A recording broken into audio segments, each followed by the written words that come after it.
Samoela wird vom Innenminister persönlich begrüßt. Ivan Pernar, ein umstrittener kroatischer Politiker, war früher eher linksalternativ. Dann hat er sich immer weiter nach rechts bewegt. Das ist unser Privatsee. In Kroatien gilt er als Populist und Querulant. Inzwischen hat er sich aus der dortigen Politik zurückgezogen. Von Liberlands Präsident ist er begeistert.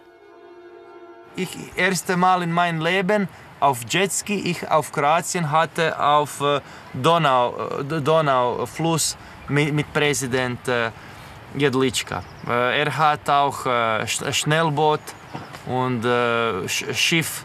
Er